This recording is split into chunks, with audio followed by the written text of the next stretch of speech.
मुद्द्यांना एका ह्याच्यात उत्तर देता येणं शक्य जरी नसलं तरी याचा अर्थ असा नाही की त्यांनी मांडलेल्या सूचनांचा किंवा सूचनांची आम्ही नोंद घेतलेली नाही. आपल्याला माहिती आहे की आपण काही यांना उत्तर देतो आणि काहींची नोंद घेतो आणि त्याच्याप्रमाणे योग्य असेल ती कार्यवाही करतो.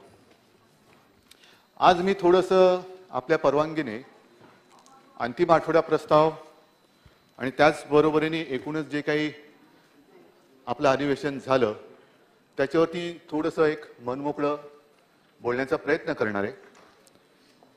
आणि हे मी बोलणार आहे ते तळमळीने बोलणार आहे, कारण मला असं खोटं बोलता येत नाही. अध्यक्ष महोदय, राज्यपालांच्या अभिभाषणापासून जर का आपण सुरुवात केली तर मला एका गोष्टीचं खरंच दुःख आहे, खेद आहे. राज्यपाल हे एक संविधानिक पद आहे आणि त्याचं महत्त्व काय आहे आमच्यापेक्षा विरोधी पक्षांना जास्त माहिती आहे. कारण वेळोवेळी नाही, तो तुमचा अधिकार पण आहे की वेळोवेळी मी कागाळ्या नाही म्हणणार पण तक्रार करण्यासाठी हक्काने राज्यपालांकडे केवळ विरोधी पक्षच नाही तर राज्यातला कोणी नागरिक जाऊ शकतो, तो जात असतो आणि त्यांनी जायला पाहिजे.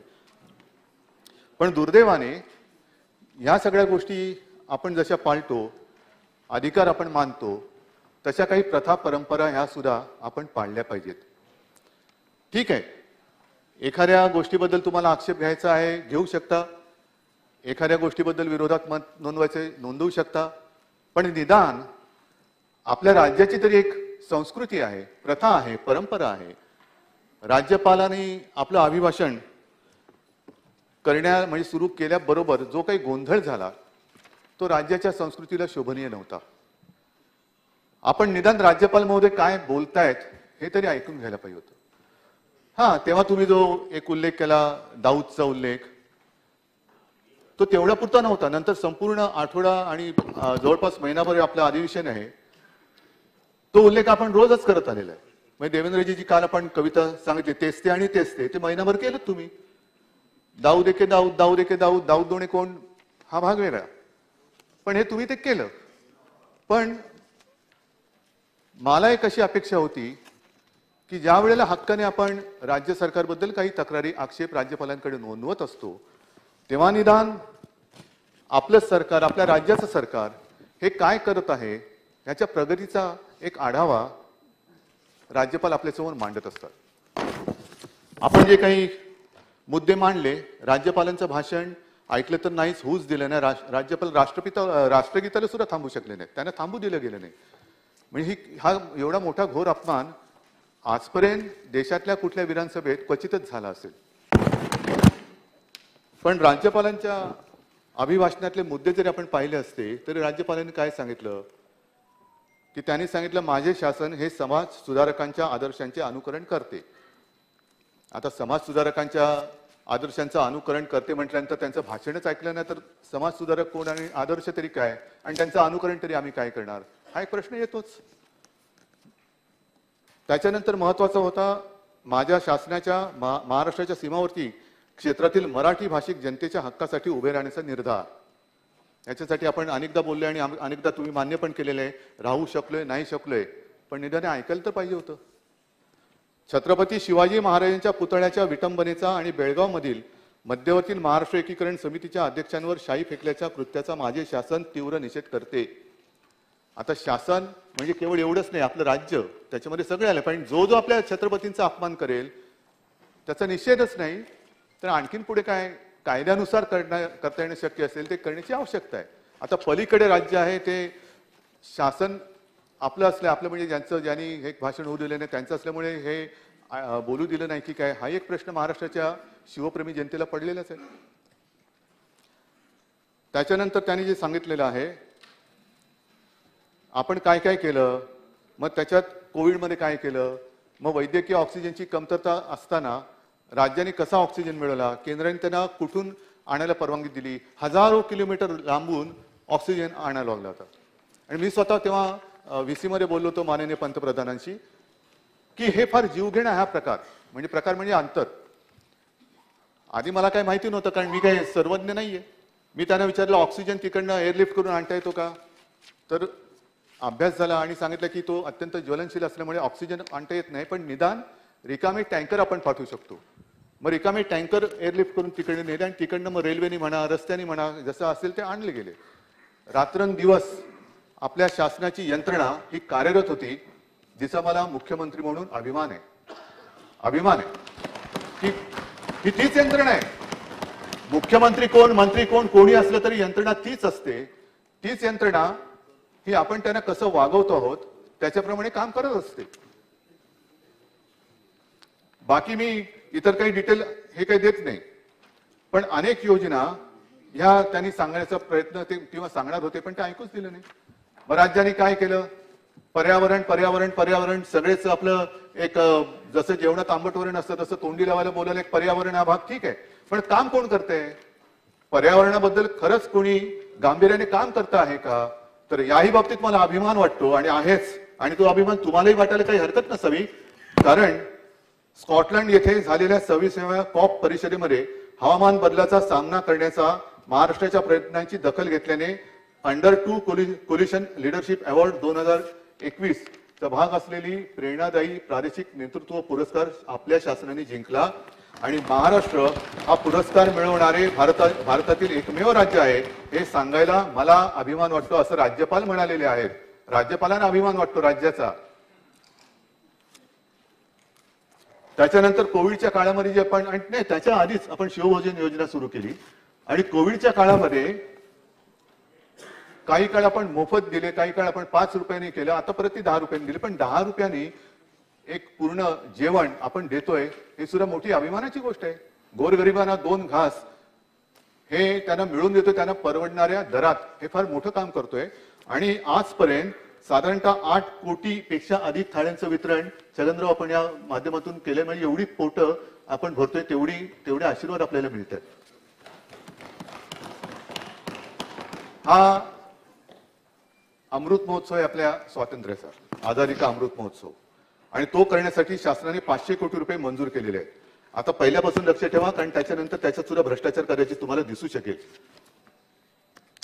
कारण काही झाले तरी भ्रष्टाचार. काही जणांची एक सवय काय असते, आरशात बघितला तरी आरसा बघितला तरी भ्रष्टाचार झाला. लोकांना कळत नाही ह्याला भ्रष्टाचार कशात दिसला, तर आरशाच्या मॅन्युफॅक्चरिंग मध्ये दिसला. काही लोकांचा गैरसमज होतो की आरशात पाहिलं तरी भ्रष्टाचार झाला, आरसा बघितला. आता अच्युतराव हसणार का काही बोललेलं नाही मी. आरशाच्या मॅन्युफॅक्चरिंग मध्ये भ्रष्टाचार होऊ शकतो ना, पण तो आरसा बघण्यासाठी स्वतःचा चेहरा बघितल्याशिवाय कळणार कसं भ्रष्टाचार झाला की नाही. तर असं काही बोलू शकतात. तर म्हणून मी म्हटलं की आधीपासून लक्ष ठेवा. त्याच्यानंतर हिंदू हृदय सम्राट बाळासाहेब ठाकरे महाराष्ट्र समृद्धी मार्ग याचा उल्लेख काल एकनाथजी तुम्ही सुद्धा केला. त्याचं 77% काम बांधकाम पूर्ण झालेलं आहे. रायगड जिल्ह्यातील रेवस ते रेड्डी सिंधुदुर्गातलं महामार्गाचं चौपदरीकरण आपण करतो आहोत, कॉन्क्रिटीकरण. मुंबईतील सागरी किनारा मार्गाचे 50% काम झाले. पुण्यात रिंग रोड करतो आहोत. 1ली ते 12वीच्या विद्यार्थ्यांना दीक्षा ऍपद्वारे विषयनिहाय अभ्यास साहित्य प्रसारित केले. अशा अनेक गोष्टी आपण केलेल्या आहेत. पण ते काय ना, पण लक्षात कोण घेतो? तुम्ही ऐकायचंच नाही ठरवलं तर ह्या सगळ्या गोष्टी कळणारच नाही. पण ज्यांच्यासाठी करतो आहोत ते नुसते ऐकत किंवा वाचत नाहीत, ते त्या योजनांचा लाभ घेत आहेत आणि आम्हाला त्या जनतेचे आशीर्वाद जे पाहिजेत ते आशीर्वाद आम्हाला देत आहेत. ह्याचं सुद्धा मला एक समाधान आहे. नक्कीच राज्याचा एक शासनाचा प्रमुख म्हणून माझे सहकारी जे काम करतायत आणि विशेषतः या माझ्या शस्त्रक्रियेच्या काळामध्ये आपण सगळ्यांनीच एक सांभाळून घेतलं, पण मंत्री महोदयांनी सगळ्यांनी माझी उणीव न भासू देता सगळ्यांनी उत्तम काम केलं. त्याच्याबद्दल मला त्यांच्याबद्दल एक समाधान व्यक्त करायचं. अनेक गोष्टी आपण केलेल्या आहेत, त्यातल्या काही उल्लेख झालेला आहे. मी याच्यावरती जास्त काही येत नाही,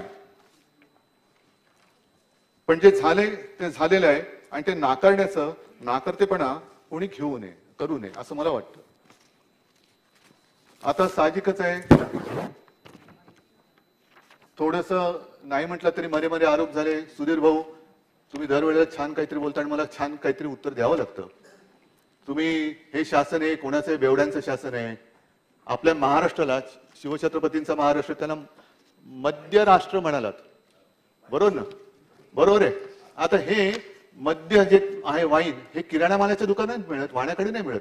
सुपर मार्केट जिकडे ते कुरूप बंद कपाटांची सोय आहे तिकडे मिळते. आणि आपण चंद्रपूरचे नेहमी मुद्दे मांडता, विदर्भातून आलेला आहात. आपल्या बाजूला मध्य प्रदेश आहे, एका बाजूला मध्य प्रदेश आहे, त्याचं जे काय आहे ती आकडेवारी मी वाचतो, मग त्याला मध्य प्रदेश म्हणणार का तुम्ही?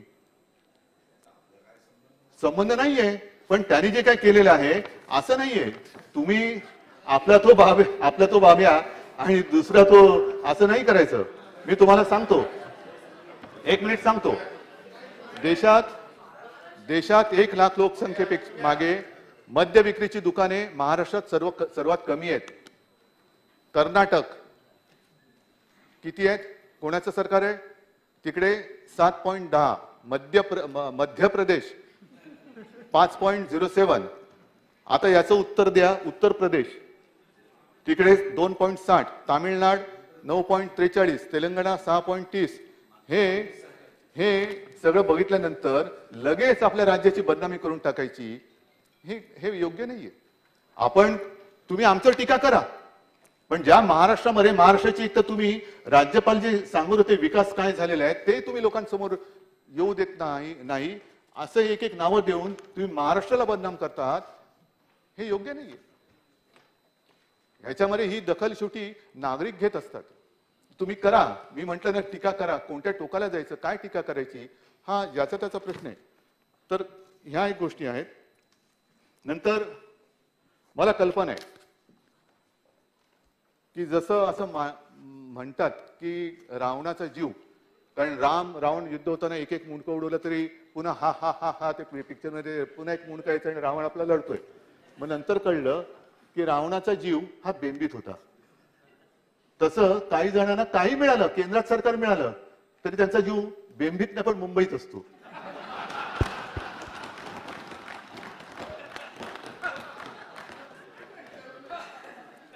तो जीव मुंबईत असल्यानंतर मी समजू शकतो, कारण मुंबई सारखं शहर नाहीये. मी स्वतः पक्का मुंबईकर आहे, मुंबईत जन्मलेला आहे, त्याच्यामुळे माझ्या शहराचा जसा राज्याचा आणि देशाचा मला अभिमान आहे तसंच मला माझ्या मुंबईचा अभिमान आहे. आणि माझ्या मुंबईमध्ये जे काय आम्ही करणार ते जगातलं सर्वोत्तम असलंच पाहिजे, हा माझा कटाक्ष असतो. आता मुंबईसाठी काय काय केलं, हा एवढं काही चवड आहे, सगळी काय वाचण्याची आवश्यकता नाहीये. पण येता जाताना जे दिसतच नसेल त्यांना मला लक्षात आणून देण्याची गरज आहे. आता मुंबईमध्ये पब्लिक स्कूल, यापूर्वीच्या काळामध्ये महापालिकेची शाळा, म्युन्सिपालिटी स्कूल म्हणजे त्याला असंच झिडकारलं जाते, हा काय शिकला तिकडे.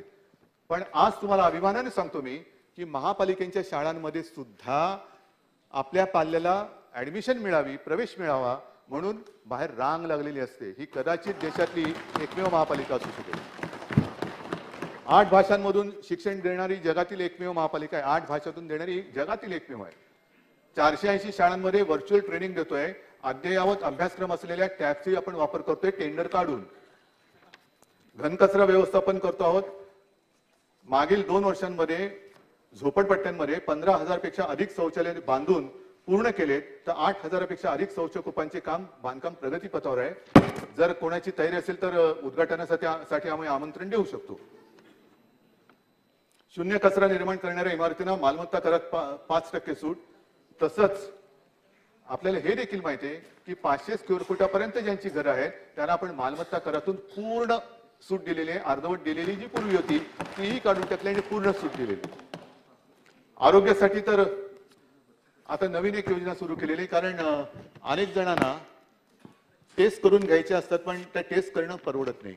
म्हणून आम्ही निवडक दवाखान्यांमध्ये हिंदू हृदय सम्राट बाळासाहेब ठाकरे आरोग्य केंद्र योजना, जिकडे जवळपास 139 प्रकारच्या वैद्यकीय चाचण्या या काही मोफत तर काही नाममात्र दरात आम्ही करून देतो आहोत. कर्करुग्णांवरती उपचारांसाठी अद्ययावत प्रोटॉन थेरपी उपचार उपलब्ध करणार अशी सुविधा करणारी ही देशातील पहिली महापालिका आहे. ह्याचं सुद्धा एक आपल्याला दखल घ्यायला पाहिजे. आणि कोविडच्या बाबतीत म्हणाल तर त्याच्यावरती मी पुढे म्हणणार असत, आपण जे काय आरोप केले त्याला मी उत्तर देणार आहे.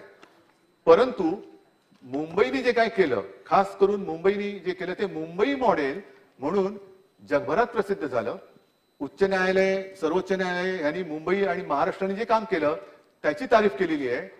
आता कोविड मधनं लोक बरे होतात, पण द्वेषाची कावीळ जर कोणाला झाली असेल तर त्याचा उपचार हा आपल्याला कोणत्या दवाखान्यात अजून करता येत नाही. कावीळ बरी होते पण द्वेषच झालाय, काविळीचं द्वेषाची कावीळ आहे, बरी कशी करणार?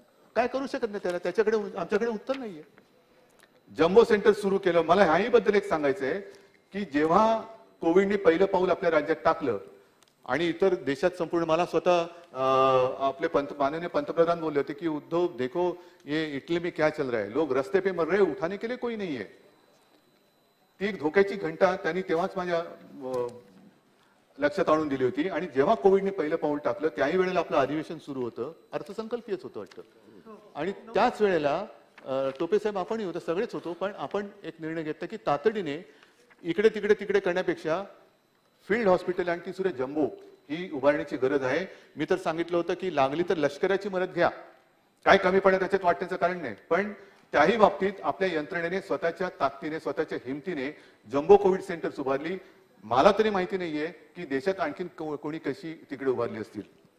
पण जम्बो कोविड केअर सेंटर जर का आपण उभारली नसती तर जयंतराव कदाचित असं होऊ देणार नाही. पण काही ठिकाणी किंवा एका ठिकाणी झालं की नदीमध्ये मृतदेह टाकण्यात आले, तसं आपण होऊ नाही दिलं. आपण असं होऊ नाही दिलं. आपण जे काय करता येणं शक्य होतं ते केलं आणि ह्या पुढे सुद्धा करू. कोविड येऊ नये, येणार नाही अशी प्रार्थना आहे, पण जनतेच्या हितासाठी आम्ही वाटेल ते करू आणि तसं आम्ही ते केलं. त्याच्यानंतर काल सुद्धा बोलताना बरेच मुंबईचे विषय मार्गी लावलेत. ज्यांची घरं होत नव्हती त्यांची घरं एकनाथजी थोरात साहेब आणि जितेंद्र आपण सगळ्यांनी पुढाकार घेऊन ते धोरणामध्ये काय बदल करायचा, नवीन धोरणं काय करायची, त्यांच्या घराचा प्रश्न आपण मार्गी लावलेला आहे. पत्राचाळ पुनर्विकासाचे भूमिपूजन त्याचं झालेलं आहे. मराठी भाषा भवन दृष्टिक्षेपात नाही, बरोबर आहे, कारण येत्या 2 तारखेला त्याचं भूमिपूजन होतंय. आणि गिरगाव येथे म्हणजे आपल्या या कुठे करणं ते पण झालेलं, येता जाताना ते होर्डिंग दिसत असतील, तिकडे दिमागदार मराठी भाषा भवन उभारण्यासाठी कार्यवाही 2 एप्रिलला सुरू करतोय. बीडीडी चाळीचा प्रश्न रखडला होता, तो मार्गी लावलेला आहे. डबेवाला भवनासाठी त्यांना आपण जागा दिलेली आहे. वर्डी डेअरीच्या जागेवरती एक जागतिक आंतरराष्ट्रीय दर्जाचं मत्स्यालय आपण उभं करतो आहोत. त्याची जी काय प्रक्रिया आहे ती होत आलेली आहे आणि त्याची सुद्धा सुरुवात लवकरच होईल. असे अनेक काम आहेत. मेट्रोच्या बाबतीत सुद्धा मेट्रो आपण ती आरेची जर जागा वादग्रस्त आहेच, तिला आपण पर्याय मागितलेला आहे कांजूरचा. अजूनही केंद्र काय द्यायला तयार नाही, पण त्याच्यासाठी सुद्धा आपण पर्याय काढून मेट्रोचं काम आपण बंद नाही पडू दिलेलं आहे, आणखीन वाढवत आहोत. या कांजूरच्या बद्दल मी मागे सुद्धा एकदा बोललो होतो, त्याचा पुनरुच्चार करण्याची गरज नाही. पण एक आक्षेप जो आपल्याकडनं घेण्यात आलेला होता की मेट्रोच्या कामात 10,269 कोटी वाढीचा प्रस्ताव, हा प्रस्ताव देवेंद्रजी आपल्या काळात सप्टेंबर 2018चा आहे, आमच्या काळातला नाहीये. ते कशासाठी वाढलंय त्याची सुद्धा एकनाथजी आपण चौकशी लावा. काय वाढलेलं आहे, खरं असेल तर भाग वेगळा, पण नेमका अचानक 10,000 कोटी वाढला कसा, काय त्याच्या मागे? मुंबईमध्ये जसं समुद्र आहे पण याच्यात काय पाणी मुरते का ते पण बघून घ्या, मुरलंय का ते बघून घ्या. त्याच्यानंतर सौर ऊर्जा प्रकल्प आपण करतो आहोत. आणखीन काय काय गोष्टी आहेत हे मी सगळं वाचून झालेलं आहे. पर्यावरणाच्या दृष्टीने त्या इलेक्ट्रिक बसेस चार्जिंगच्या त्या सुद्धा आपण आणतो आहोत. कारण एकूण येता जाताना असं मानलं जातं की काही धूम्रपान करणारे जे असतात त्यांच्या आजूबाजूला बसलो तर जेवढा धूर जाईल त्याच्यापेक्षा रस्त्यावरती जे काय गाड्या जातात हा सगळा धूर, म्हणजे हे सगळी आपली फुफ्फुसं वगैरे निकामी होत होत होत जगण्यापेक्षा वेळेमध्ये जर का आपण सुधारलो तर शाश्वत, ज्याला म्हणतो शाश्वत विकास, शाश्वत म्हणजे काय, पर्यावरणाची एकतर पर्यावरणाची हानी होऊ न देता आणि होणार असेल तर कमीत कमी हानीमध्ये हे प्रकल्प राबवायचे. अशा अनेक गोष्टी याच्यामध्ये आहेत. हे खूप आहे, म्हणजे पाहिजे असेल तर मी सगळी माहिती द्यायला तयार आहे. आता ह्या सगळ्या गोष्टी आपण इकडे बघत असताना काही गोष्टी ज्याचा उल्लेख मी काल केला की या गोष्टी अडल्यात. कशा अडल्यात तर धारावी इथला जो पुनर्विकास प्रकल्प आहे तो करायचा आहे, पण त्याच्यासाठी रेल्वेची जी 45 एकर जमीन आहे केंद्राबरोबर आम्ही पाठपुरावा करतो आहोत. अजून उत्तरे काही येत नाही, प्रश्न काही सुटत नाही. अर्धे पैसे भरून झालेत, ते मिळाल्यानंतर दुसरे पैसे द्यायचे, पण केंद्र अजून काही दाद देत नाही. मराठी भाषेला अभिजात दर्जा देण्यासाठी केंद्राकडे वारंवार पाठपुरावा करतो, काय होत नाहीये. बॉम्बे उच्च न्यायालयाचे मुंबई उच्च न्यायालय हा एक विषय आहे, त्याचा पाठपुरावा करतोय. त्याच्यानंतर मी मागे सुद्धा बोललेलो आहे की महाराष्ट्र कर्नाटक व्याप्त महाराष्ट्र जो विषय आहे तो सोडवण्यासाठी केंद्र अजून काही करत नाही, कारण ते आहे, पण केंद्र सरकार कोणाची बाजू घेते हे न्यायालयातील जर का आपण सगळं कामकाज पाहिलं तर स्पष्ट लक्षात येऊ शकतं की केंद्र सरकार पालक म्हणून त्यांनी निपक्ष भूमिका घ्यायला पाहिजे. पण केंद्र सरकार नेमकी कोणाची बाजू घेते हे कामकाज पाहिलं तर लक्षात येईल. असं का होतंय याच्यासाठी कोण बोलणार आहे? तर ह्या गोष्टी मुंबईच्या झालेल्या आहेत. आता दुसरा जो महत्वाचा मुद्दा, एक 2-3 आरोपांबद्दलच मी बोलणार आहे. दहिसर भूखंड. दहिसर भूखंडाबद्दल कोणी कसा पाठपुरावा केला होता, कुठून हा सुरू झाला, आणि त्याचा पाठपुरावा जर म्हणाल तर साधारणतः 2011 पासून सुरुवात झाली होती महापालिकेमध्ये. देवेंद्रजी, आपल्याला कल्पना आहे, कारण आपली या एका पत्रावरती सही आहे. एमसी बीएमसी त्यांनी तुम्ही म्हटलंय do the needful, examine and do the needful, ते म्हटलेलं आहे.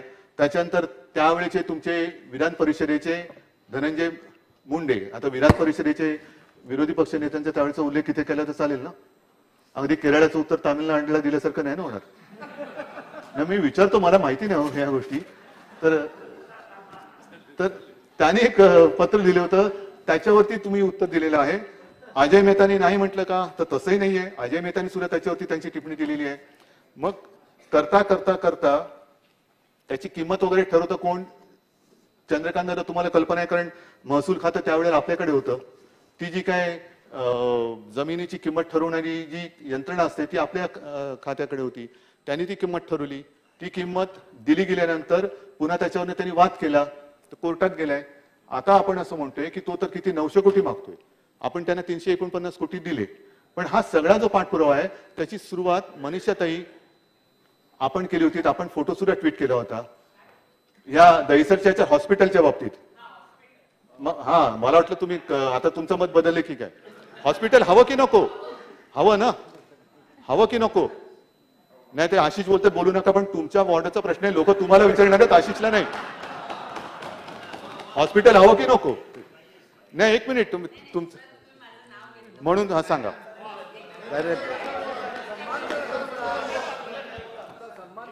मी तुमचा सन्मान करतो, चांगली तुम्ही सूचना मांडली, मी त्याच्या बाजूचा आहे.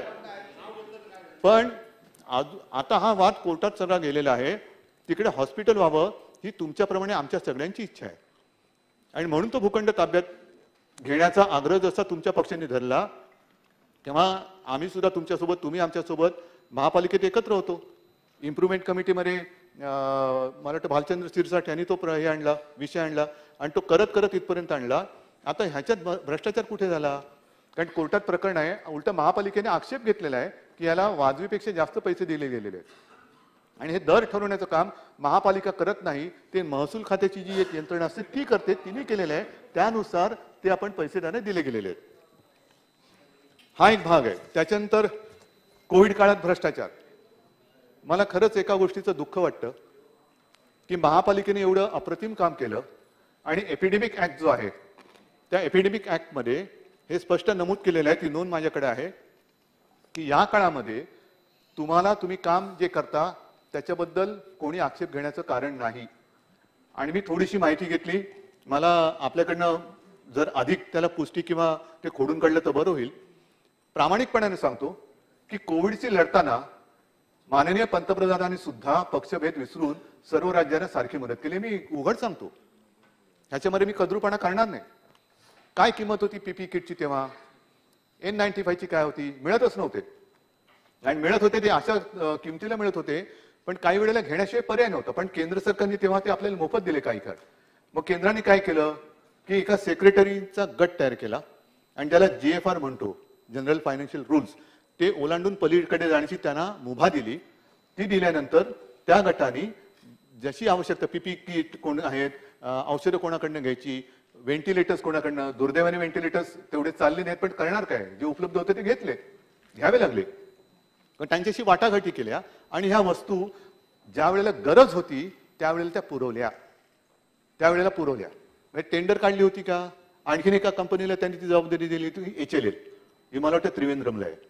तर त्यांनी सुद्धा त्या लोकांची वाटाघाटी करून त्या किमती ठरवल्या. आणि पहिली गरज आहे ना, मला एक साधं असं म्हणायचं की समजा आपल्या समोर कोणतरी बुडतोय, आपल्याला नाही पोहता येत, त्याला काहीतरी वाचवण्यासाठी लाकूड किंवा टायर टाकला पाहिजे, तर टायरचं टेंडर काढत बसणार का? आजूबाजूला जो मिळतोय तो पहिला टायर त्याच्याकडे फेकणार.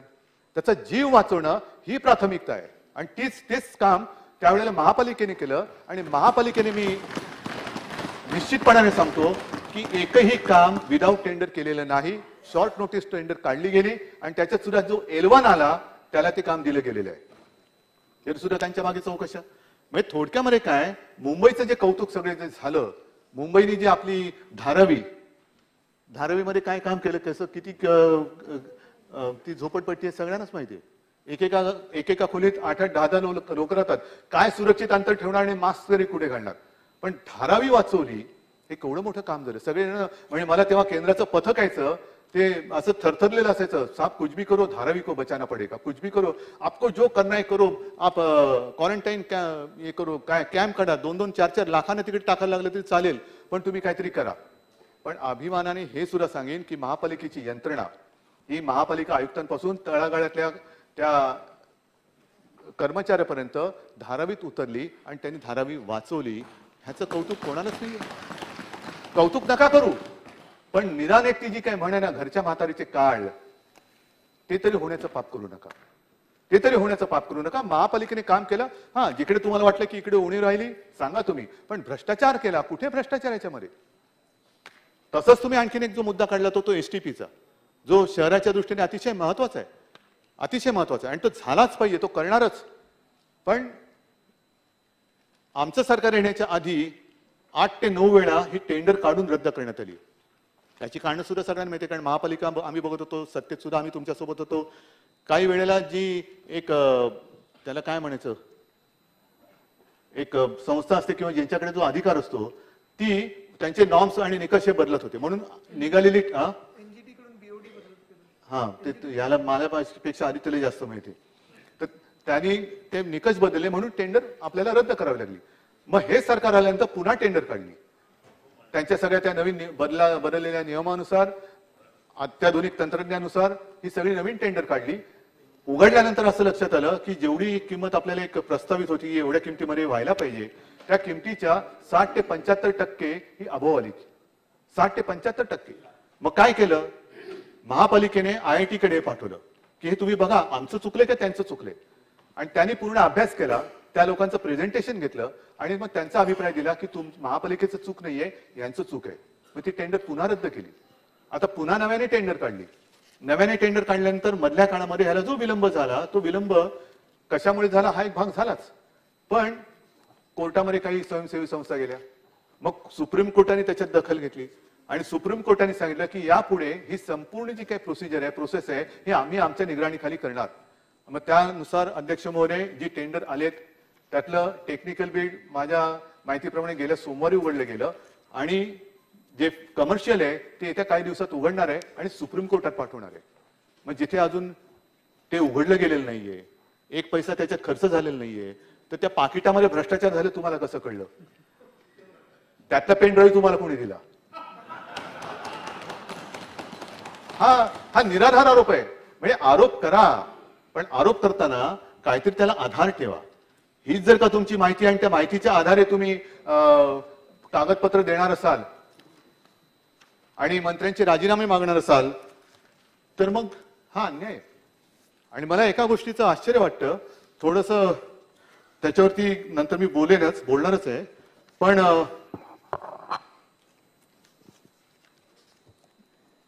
ह्या अधिवेशनाच्या सुरुवातीच्याच दिवसांमध्ये, कारण अर्थसंकल्पीय असल्यामुळे माननीय अर्थमंत्र्यांनी आपला एक पंचसूत्रीच्या आधारे सगळे जे जीवनावश्यक गोष्टी आहेत, म्हणजे आरोग्य असेल, त्याच्यानंतर रोजगार असेल, आणखीन काय असेल, त्या अनुषंगाने एक अप्रतिम असा अर्थसंकल्प मांडलेला आहे.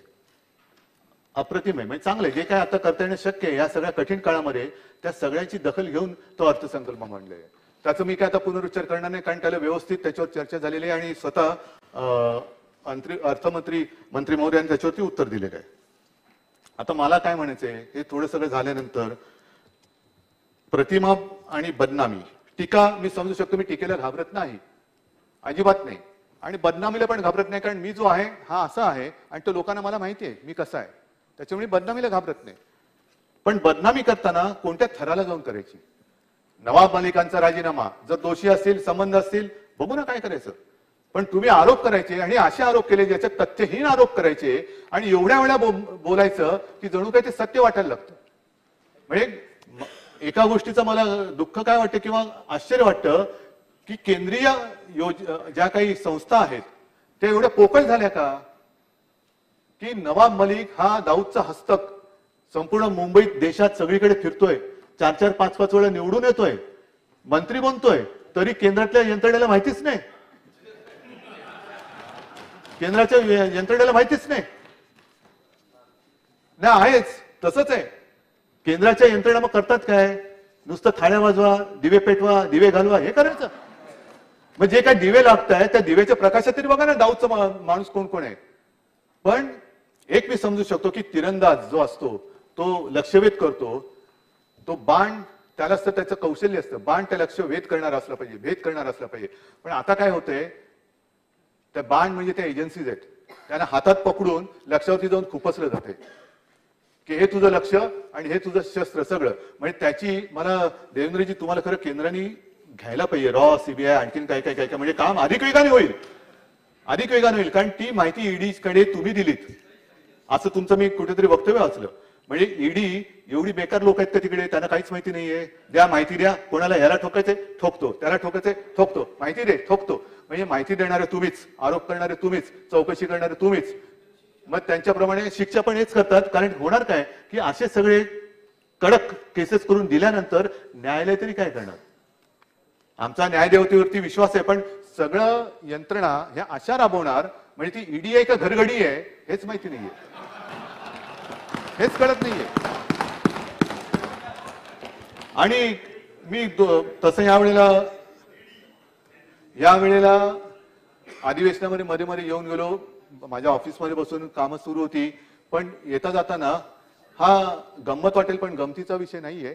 कारण मी बोललो ना तेच आणि तेच ते दाऊद आणि जुते. मला वाटलं पूर्वी एक दाऊद शूज होते, तो पण घोटाळ्यात गेला म्हणा.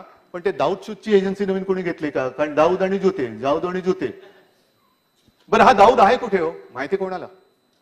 म्हणजे एखादा निवडणुकीसाठी विषय किती काळ घेणार तुम्ही?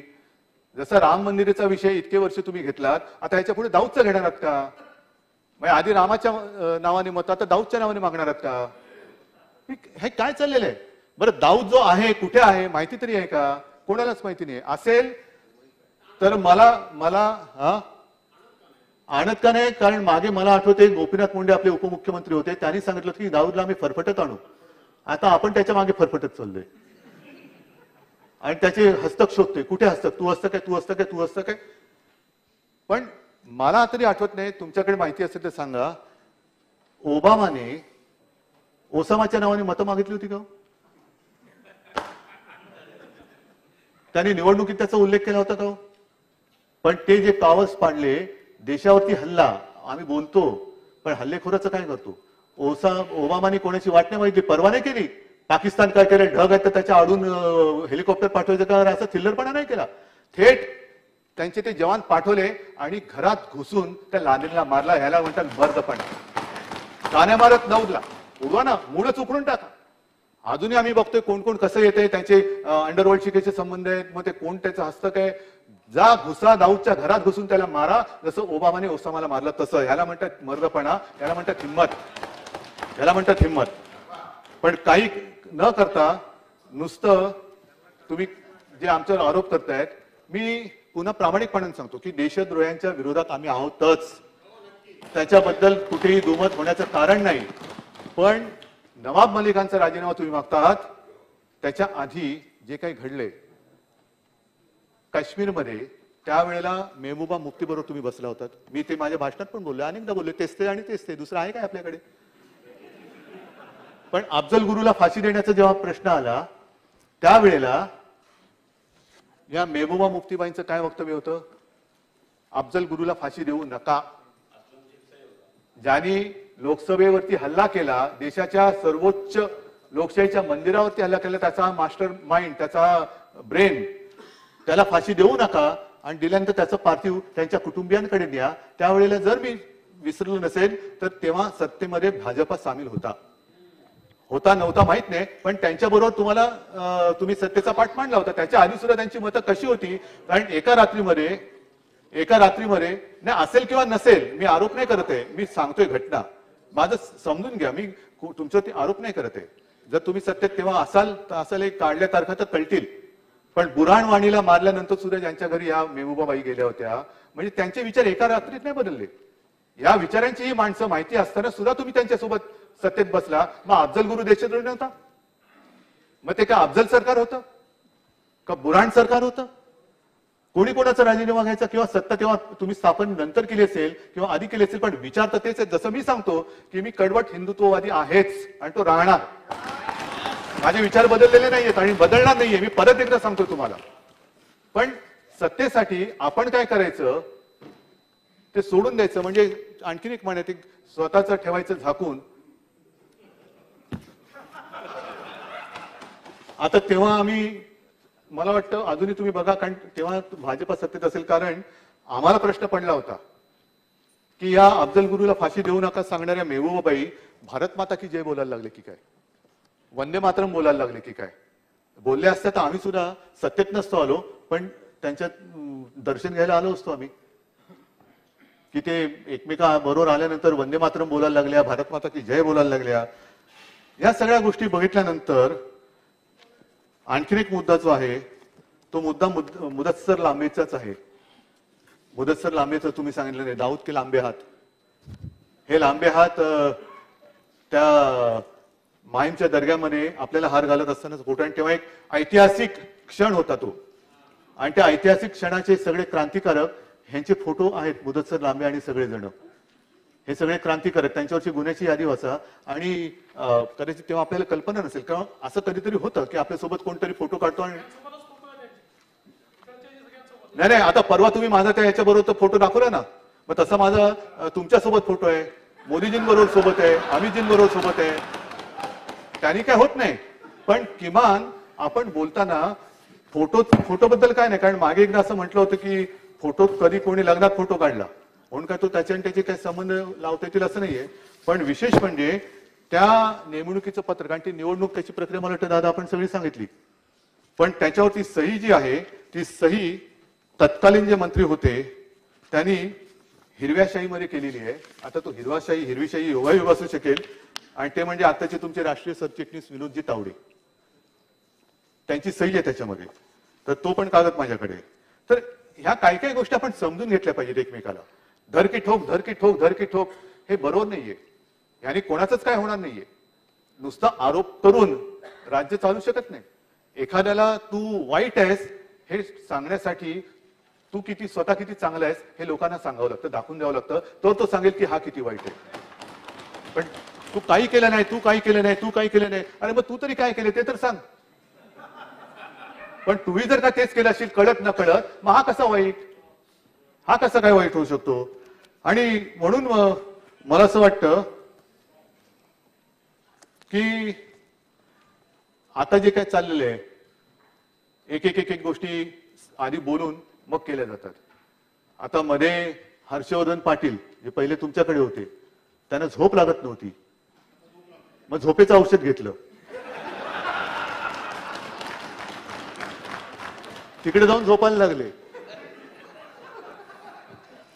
हा अनुभव त्यांनी कानात नाही सांगितलेला आहे, एका सभेत सांगितलेला आहे की, आणि त्यांचं मी पण सांगितलेलं की ते कधी कधी टीव्ही लावल्यावरती ते जाहिराती येतात, पहिले मुझे नींद नहीं आती थी. तर असं काय तुमच्याकडे झोपेचं औषध आहे मला कळत नाही. आणि मागे एकदा गडकरी बोलले होते, म्हणजे आता मला खरं सांगा, आम्ही इकडे सगळे बसलेले भ्रष्टाचारी आहोत, आम्ही सगळी दाऊदची माणसं आहोत, पण तुमचा सकाळचा सत्तेचा प्रयोग यशस्वी झाला असता तर नवाब मलिक आणि अनिल देशमुख तुमच्या मांडीला मांडी लावून बसले असते की नाही? आम्ही जर का तुमचा गळ्यात पट्टा बांधला असता तर जे काही तुम्ही आमच्या कुटुंबांची बदनामी करताय ही अत्यंत नीच, निंदनीय आणि अत्यंत विकृत अशी गोष्ट आहे की एकमेकाच्या कुटुंबाची विकृत बदनामी करणं. अरे सर, मर्द असशील तर मर्दासारखा ये अंगावर, बघतो तू आहे आणि मी आहे. पण तुमच्या सत्तेचा दुरुपयोग करून, तुम्ही त्या संस्थांचा दुरुपयोग करून, म्हणजे महाभारतामध्ये शिखंडीचा उल्लेख आहे, तो शिखंडी कोण होता मी सांगण्याची गरज नाही. लढण्याची ताकद नाही, मग शिखंडीला मध्ये टाकलं. आता कळतच नाही शिखंडी कोण आहे आणि मर्द कोण आहे, कोण कोणाच्या आडून लढतोय. याला मर्दपणा नाही म्हणत, नामर्दपणा म्हणतात. हिंमत असेल तर समोरासमोर या आणि लढा. हे यंत्रणा वापरायच्या, घराघरातल्या कुटुंबियांना बदनाम करायचं, धाडी टाकायच्या, हे काय. आणि मागे नितीन गडकरी बोलले होते की आमच्याकडे वाल्याचा वाल्मिकी होतो, वाल्याचा वाल्मिकी होतो. मग जसं ईडीचं काम ते मनी लॉन्ड्रिंग असतं, तसं तुमच्याकडे काही ह्युमन लॉन्ड्रिंगचं काम आहे का? की बरबटलेला माणूस घ्यायचा, त्याला म्हैसूर सँडल सोप लावायचा आणि छान अत्तर बित्तर लावून झाला बघा कसा सुंदर. हे ह्युमन लॉन्ड्रिंग तुम्ही सुरू केलेलं आहे का? ह्या सगळ्या गोष्टी आहेत ना. आता एकच मला जे सांगायचंय की आता हे सगळं झालं, ह्युमन लॉन्ड्रिंग झालं, हे सगळे जे काही होतंय हे असं समजू नका की कोण बघत नाहीये, कोणाच्या लक्षात येत नाहीये. कारण जसं आपल्या पोरांचे चाळे थेर बघू न शकणारा त्यांचा पिता आंधळा धृतराष्ट्र होता, तसा हा धृतराष्ट्र नाही, हा छत्रपतींचा लढणारा महाराष्ट्र आहे. हा महाराष्ट्र आहे, हा महाराष्ट्र आहे. आणि ह्या अशा वाटेला जाऊ नका, यातनं कोणाचंच काही होणार नाहीये, कोणाचंच भलं होणार नाहीये. आणि म्हणून मला असं वाटतं की हे सगळे जे काही चाललंय ना, हे आता मी घाबरलं म्हणून नाही सांगत आहे, त्याच्यावरती सुद्धा पुढे बोलणार आहे. पण यातनं काहीच होणार नाही. लोकांना आपण काय देणार आहोत, ही संधी आहे. अनेकांची स्वप्न इथे येण्याची असतात, ती संधी प्राप्त त्यांना होत नाहीये. आपल्याला संधी मिळालेली आहे. संधीचं सोनं करायचं का माती करायचं हे ठरवा. काय असतील ना मतभेद सांगा, काही सूचना असतील सांगा, काही नवीन कल्पना असतील सांगा, कोण आमच्यात गुन्हेगार असेल जरूर सांगा, पण उगाच काहीतरी बदनामी करू नका. आणि म्हणून मी आता जे बोलतोय की तुम्हाला सत्ता पाहिजे ना, म्हणून तुम्ही हे ताण तणाव कुटुंबियांना तणावाखाली ठेवायचं, मग ह्याला अटक करायची, त्याला बेलच मिळू द्यायचं नाही, हे सगळे चाललेत ना. चला मी या सगळ्यांच्या समोर सांगतो, तुम्हाला सत्ता पाहिजे ना, उगाच तुम्ही काही गोष्टी करू नका. पेन ड्राईव्ह गोळा करायला जाऊ नका. पेन ड्राईव्हचा खप उगाच वाटतो, ज्यांना गरज असते त्यांना मिळत नाही, त्यांना मिळत नाही, त्यांना राहू द्या. पेन ड्राईव्हची गरज नाहीये. मी म्हणतो मी तुमच्या सोबत येतो, मी येतो तुमच्यासोबत, सत्तेसाठी नाही येत. तुम्ही जे आता चाळे केलेले आहेत सगळे, माझ्या कुटुंबियांची बदनामी करायची, त्यांना उगाच त्यांच्या काहीतरी काय मालमत्तेवरती टाच, आज ह्याच्यावरती टाच त्याच्यावरती टाच, ह्या टाचेला मी काही घाबरत नाही. कारण शाळेमध्ये मला छत्रपतींची कविता होती, खबरदार जर टाच मारुनी उडविन चिंधड्या राई राई एवढ्या. त्याच्यामुळे मी टाचेला नाही घाबरत. पण मी तुमच्या बरोबर येतो, टाका मला तुरुंगात, माझ्यावरती जायचं नाही. या ना मग, कुटुंबाशी कशाला बदनामी करताय? आम्ही कधी तुमच्या कुटुंबियांची बदनामी केली? कधी तुमच्या कुटुंबियांच्या काही भानगडी असतील आहेत असं म्हणत नाही, तर आम्ही काढण्याचा प्रयत्न केलेला आहे. मी येतो तुमच्या बरोबर, तुम्ही टाका तुरुंगात. मग तुमच्या फुरसतीने मग ते सगळे आरोप गोळा करा, ते पण करू नका, कारण त्याची गरज नाही. कारण खुलासे करून उपयोग नाहीये, खुलासे करून कुठे ऐकलं जात नाहीये. काही गोष्टी सादर केल्या तरी त्या नाकारल्या जातात. मग ह्याचं शेपूट त्याला, त्याचं शेपूट त्याला करून पुरावे सगळे गोळा केले जातात आणि कोर्टासमोर नेलं जातं. कोर्ट काय करणार, समोर आहे त्याच्याप्रमाणे दे शिक्षा. पण एवढंच जर का तुम्हाला जीव जळत असेल तर मला टाका तुरुंगामध्ये, मी तयार आहे. पण एक गोष्ट लक्षात घ्या, थोडस मग मी भावनिक बोलतो आणि हिंदुत्ववादी बोलतो. तुरुंग कोणता, आर्थर रोड, तिहार वगैरे नाही. जसं बाबरी मशिदीच्या खाली राम मंदिर होती, राम जन्मभूमी, तसं जर का कृष्ण जन्मभूमीचा शोध तुम्हाला लागला असेल, तो तुरुंग असेल ना, त्या तुरुंगात मला टाका. मी कृष्णाचा अवतार नाहीये. मी कदाचित देवकीच्या पहिल्या 7 मुलांपैकी असेन, पण त्या तुरुंगात मी कृष्ण जन्माची वाट बघेन. पण मी जसं सांगतो की मी कृष्ण नाहीये, तसं तुम्ही सांगता आलं पाहिजे की तुम्ही कंस नाही आहात, नाहीतर कंसामध्ये जाऊ नका. आणि ही माझी तयारी. काय तुम्हाला माझ्या कुटुंबियांनी पाप केली असतील, बाळासाहेबांनी काय उत्तर देणार? मग मी विचारतोय, बाळासाहेबांनी ज्यांना तुमच्या नेत्यानं वाचवलं ते तरी गेल्यानंतर बाळासाहेबांनी काय उत्तर देणार? ज्या वेळेला त्यांना सोबत कोणी राहू शकत नव्हतं, देशामध्ये सगळेजण सांगत होते की हे नको हे नको, तेव्हा बाळासाहेब एकटे त्यांच्या मागे राहिले होते की हे होता कामाने, हे तिकडेच राहिले पाहिजे. काय उत्तर देणार? की 2014 मध्ये सुद्धा युती तोडली, तुम्ही तोडली, तेव्हा मी हिंदू होतो. आज जर का तुम्हाला असं वाटतं की मी हिंदुत्वापासून फारकत घेतली, तर 2014 साली सुद्धा मी हिंदूच होतो, आजही आहे. आणि मी लपवलेलं नाही, माझ्या सगळ्या सहकार्यांना माहिती आहे, सगळ्या सहकार्यांना माहिती आहे. पण तुरुंगात टाकणार असाल तर सगळी जबाबदारी मी घेतो. माझ्या शिवसैनिकांची सुद्धा जबाबदारी मी घ्यायला तयार आहे. सगळ्यांच्या वतीने मी पाप घेतो, मला टाका तुरुंगात. पण जे शिवसैनिक बाकी सगळ्यांनी जेव्हा शेपट्या घातल्या होत्या तेव्हा 92-93 साली ज्यांनी जीवावरती उदार होऊन जी मुंबई वाचवली त्या शिवसैनिकांना सोडू नका. आणि आम्ही ऐकतोय म्हणून मला ते कळतच नाही ते ह्या यंत्रणेचे दलाल आहेत की प्रवक्ते आहेत. हा तुरुंगात जाणार, अनिल देशमुख तुरुंगात जाणार, गेले तुरुंगात. नवाब मलिक तुरुंगात जाणार तुरुंगात. आता अनिल परब तुरुंगात जाणार तुरुंगात. उद्या किशोरी पेडणेकरने टाकणार. हे काय?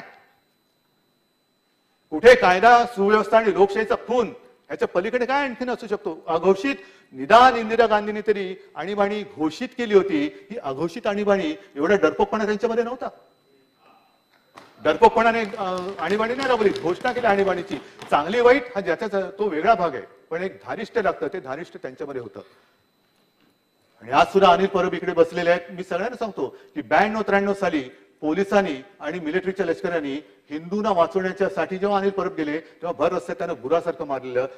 तो त्याचं तुम्ही काय बांधकाम पाडताय, आणखीन काय पाडताय? जे पाडायचं ते पाडा, पण मग बांधकाम अनधिकृत पाडायची तर ती सगळ्यांची पाडा, कोणालाही पदराखाली घ्यायचं नाही, अजिबात नाही. पण अशी शिवसैनिक, किशोरी पेडणेकर सुद्धा आमच्या चळवळीतल्या शिवसैनिक आहेत.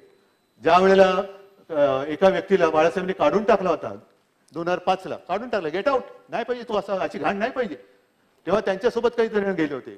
तेव्हा त्या निदर्शनाच्या वेळेला या किशोरी त्याच्या डोक्यात वर्णवीट मारली होती. मोठं डोकं म्हणजे जवळ खूप पडली होती, वाचल्या त्या. पण हे असे गुन्हेगार. महापालिकेमध्ये घोटाळा, मुंबई महापालिकेमध्ये घोटाळा, मग पिंपरी चिंचवडमध्ये सुद्धा त्या स्टँडिंग कमिटीच्या अध्यक्षाला घोटाळ्यामध्ये पकडलंच आहे ना. या सगळ्या गोष्टीचा म्हणजे म्हणून मी म्हटलं ना की वेगळेपण काय आहे हे पहिलं लक्षात घ्यायला पाहिजे. आणि म्हणून मी शेवटी एकच म्हणेन की आपण ही कविता केवळ तुमच्यासाठी नाही, माझ्यासाठी नाही. ही कविता काल तुम्ही म्हटला ती वेगळी होती. मी बहिणाबाई चौधरींची एक कविता आहे आणि ती आपल्याला सगळ्यांनी लक्षात घेण्यासारखी कविता आहे.